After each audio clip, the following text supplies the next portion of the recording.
ikutilah aku. Imam Ibnu Katsir nafsirkan dia ayat kullahum ya Muhammad in kuntum haqqan tuhibbunallaha fattabi'uni li anni rasuluh. Muhammad, katakanlah pada mereka Muhammad, jikalau mereka benar-benar cinta kepada Allah, ikutilah aku. Li anni rasuluh, aku adalah sang pembawa risalah. Aku adalah utusannya. Jadi kahiji naon ku jaminan cinta ka Rasulullah teh? Mentaatinya.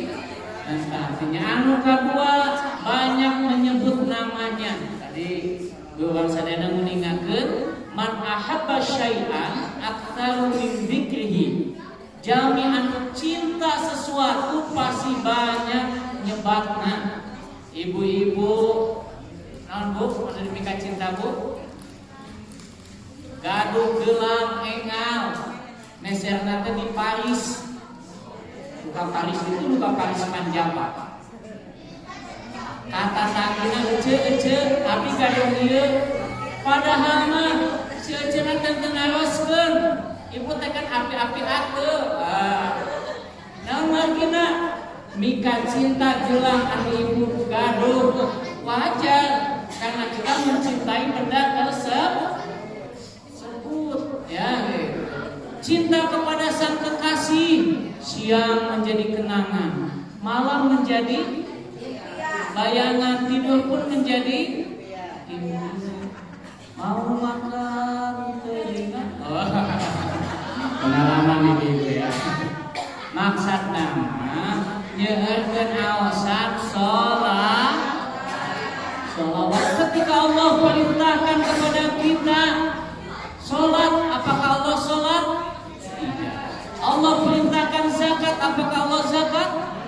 Tetapi Allah perintahkan bersolawat, Allah juga bersolat. Ayatnya kan kesulang-ulang sadaya. Anu terakhir, anu katidu, jami'an cinta kepada Rasul. Tadi terus diekspresikan kumerangkali pelajari sejarah. Gusti ulang, saya katanya uluyan sadayana. Etan mengopikan sejarah baginda Rasulullah sallallahu pada cinta kumaha ka Rasulullah sejarah nanti apa pelajari sejarah insyaallah bakal ningkat kecintaan orang ka baginda Rasulullah sallallahu alaihi wasallam. Ya, baik, terakhir ibu-ibu, bapak-bapak, marilah kita menundukkan kepala, kita hadirkan ya kisah Rasulullah ketika beliau mau ajar. Adik-adik sudah siap deh? Nah, oke.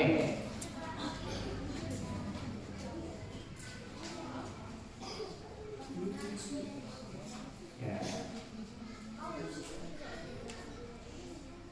Bagaimana kecintaan Rasulullah kepada kita umatnya, kita lihat ya.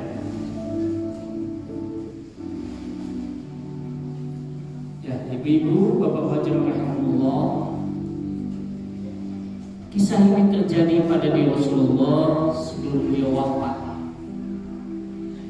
Rasulullah telah jatuh sakit agak lama, sehingga keadaan beliau sangatlah lemah.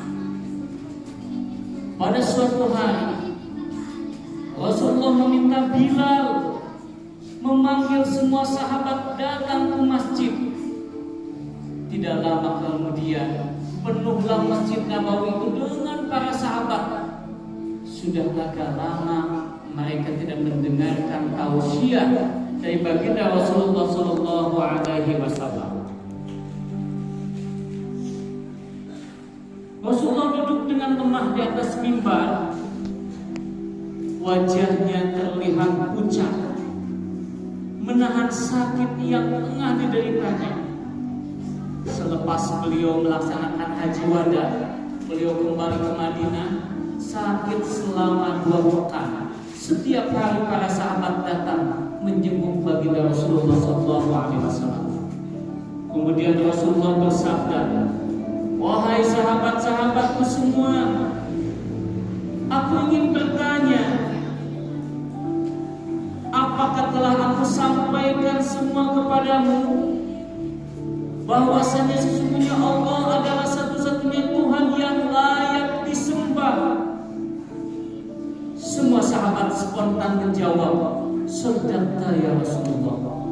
wahai Rasulullah, engkau telah menyampaikan itu kepada kami semuanya. Alhamdulillah, kata Rasulullah. Ya Allah, bersaksikanlah bahwa aku telah menyampaikan amanah itu kepada para sahabat semuanya.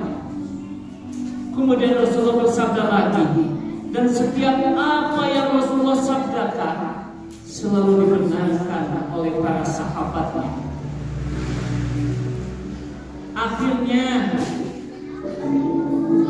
sampailah pada satu pertanyaan yang menjadikan para sahabat sedih dan terharu. Rasulullah bersabda, sesungguhnya aku akan pergi menemui Allah, dan sebelum aku pergi, aku ingin menyelesaikan segala urusan dengan manusia. Adakah aku berhutang? Aku ingin menyelesaikan hutang itu karena aku tidak mau bertemu dengan Allah dalam keadaan berhutang kepada manusia.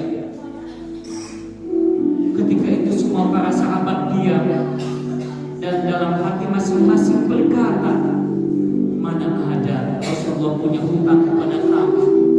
Kamilah yang banyak berhutang budi kepada baginda Rasulullah SAW.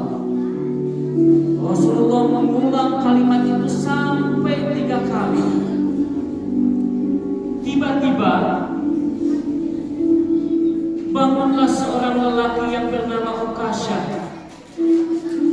seorang sahabat mantan preman sebelum ia masuk Islam.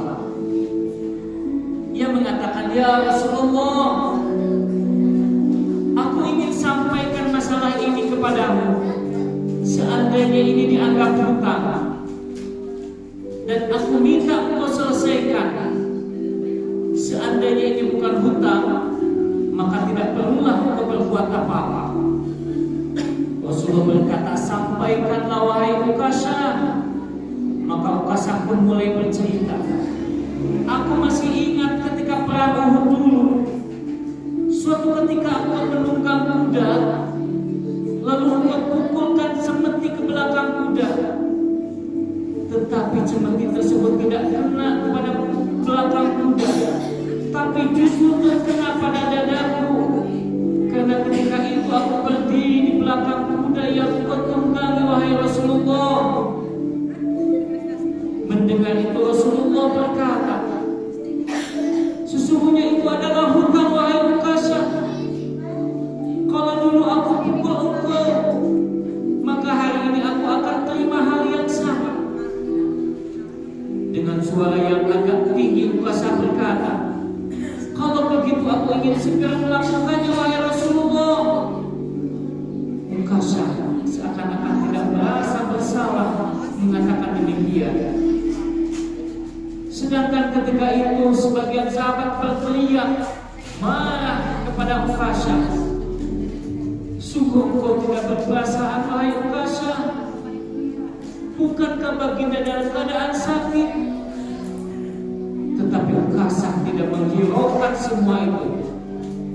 Rasulullah meminta Bilal mengambil cambuk di rumah Fatimah anaknya. Bilal meminta cambuk itu dari Fatimah. Kemudian Fatimah bertanya, untuk apa Rasulullah meminta cambuk ini wahai Bilal? Bilal menjawab dengan nada sedih, cambuk ini akan digunakan Uqasyah untuk memukul Rasulullah. Terperanjat dan menangislah Fatimah seraya berkata, kenapa Uqasyah hendak memukul ayahku Rasulullah? Ayahku sedang sakit. Kalau memukul, pukullah aku anaknya. Bilal menjawab, sesungguhnya ini adalah urusan antara mereka berdua. Bilal membawa cambuk, kemudian memberikannya kepada Uqasyah. Setelah mengambil cambuk itu, Uqasyah menuju ke hadapan Rasulullah. Bagaimana kecintaan para sahabat kepada Rasulullah. Tiba-tiba Abu Bakar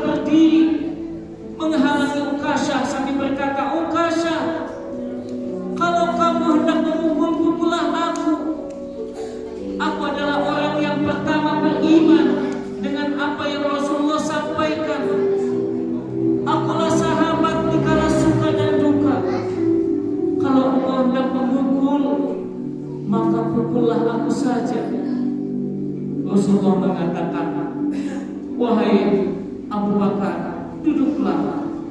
Ini adalah urusan antara aku dengan Ukasha. Ukasha menuju ke hadapan Rasulullah. Kemudian Umar bin Khattab berdiri menghalangi Ukasha sambil berkata, Ukasha, kalau engkau mau memukul Rasulullah, pukul saja aku. Dulu memang aku tidak senang mendengar nama Muhammad, tetapi itu dulu. Sekarang jangan ada seorang pun yang berani untuk menyakiti baginda Rasulullah Sallallahu Alaihi Wasallam. Barang siapa yang berani menyakiti Rasulullah, maka langkahi dulu mayatku. Lalu dijawab oleh Rasulullah, duduklah wahai Umar. Ini adalah urusan antara aku dengan Ukasha. Ukasha semakin dekat menuju ke hadapan Rasulullah. Tiba-tiba berdirilah Ali bin Abi Thalib, sepupu sekaligus menantu Rasulullah Sallallahu Alaihi Wasallam. Dia menghalangi Ukasha sambil berkata, Ukasha, pukullah aku saja. Darah yang sama mengalir pada tubuhku ini, wahai Ukasha. Lalu dijawab oleh Rasulullah, duduklah wahai Ali. Ini adalah urusan antara aku dengan Ukasha. Ukasha semakin dekat dengan Rasulullah. Tiba-tiba tanpa disangka, bangkitlah kedua cucu kesayangan Rasulullah, yaitu Hasan dan Husain. Mereka berdua memegangi tangan Ukasha sambil bermohon, wahai paman, pukullah kami paman. Kakek kami sedang sakit. Pukullah kami saja wahai paman. Sesungguhnya kami ini adalah cucu kesayangan Rasulullah. Dengan memukul kami, sesungguhnya itu sama dengan menyakiti kakek kami wahai paman. Lalu Rasulullah pun berkata, wahai cucu-cucu kesayanganku, duduklah kalian. Ini adalah urusan antara kakek dengan paman Ukasha. Begitu sampai di tangga mimbar, dengan lantang Ukasha berkata, bagaimana aku mau memukul engkau ya Rasulullah? Engkau duduk di atas dan aku di bawah. Kalau engkau mau aku pukul, maka turunlah ke bawah sini.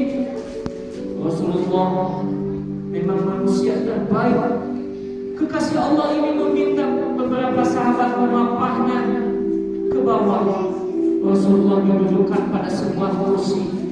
Lalu dengan suara tegas Ukasha berkata lagi, dulu waktu engkau memukul aku tidak memakai baju ya Rasulullah. Para sahabat sangat geram mendengar perkataan Ukasha. Tanpa berlama-lama, dalam keadaan lemah, Rasulullah membuka bajunya. Kemudian terlihatlah tubuh Rasulullah yang sangat indah.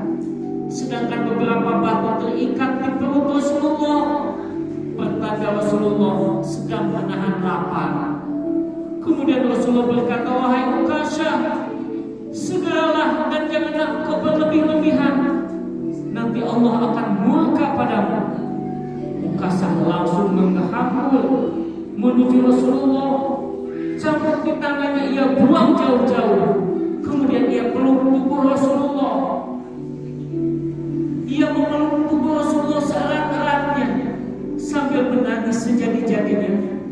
Ukasha berkata, ya Rasulullah, ampuni aku ya Rasul, maafkan aku.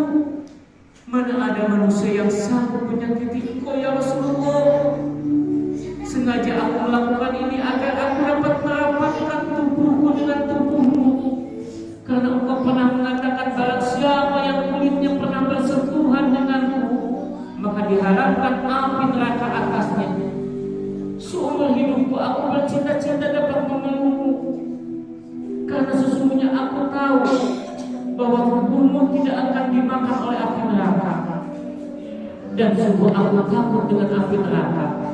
Maafkan aku ya Rasulullah. Rasulullah pun tersenyum dan beliau mengatakan, hei sahabat-sahabatku, kalau ingin melihat ahli surga, Lihat Mukasyah ini, maka semua sahabat bergantian memeluk baginda Rasul dan memeluk Mukasyah. Hadirin hadirat rahimahumullah, demikianlah kecintaan para sahabat kepada Mukasyah. Satu lagi ada namanya di Turki itu ada masjid namanya Masjid Abu Ayyub Al-Ansari. Ketika Rasulullah hijrah dari kota Mekah, beliau tinggal di rumah Abu Ayyub Al-Ansari. Padahal Rasulullah mempersilahkan Abu Ayyub Al-Ansari memberangkat Rasulullah tinggal di atas, tetapi Rasulullah menolaknya. Biarkan saja Hibul Bait di atas, Abu Ayyub Al-Ansari di atas, Rasulullah di bawah. Bagaimana dia cinta kepada Rasulullah? Tidak seenaknya berdiri, berjalan seenaknya, enggak, dia pelan-pelan, bahkan menyusuri pinggir. Kenapa? Karena Rasulullah di bawah sedang tidur. Beliau sakit dan beliau dimakamkan di Turki. Satu lagi, sejarah Buldan ini adalah ketika Salahuddin Al-Ayyubi menaklukkan kota Turki, Konstantinopel. Sahabat itu kecintaan kepada Rasulullah semakin memudar. Maka ketika itu Salahuddin Al-Ayyubi berkumpul dengan para sahabat, yuk kita maulid Nabi. Dan itu sampai sekarang dilaksanakan. InsyaAllah mudah-mudahan yang hadir semuanya ini, kita sudah berkorban tenaga, pikiran, harta. InsyaAllah Allah ganti. Amin ya Allah ya Rabbal Alamin.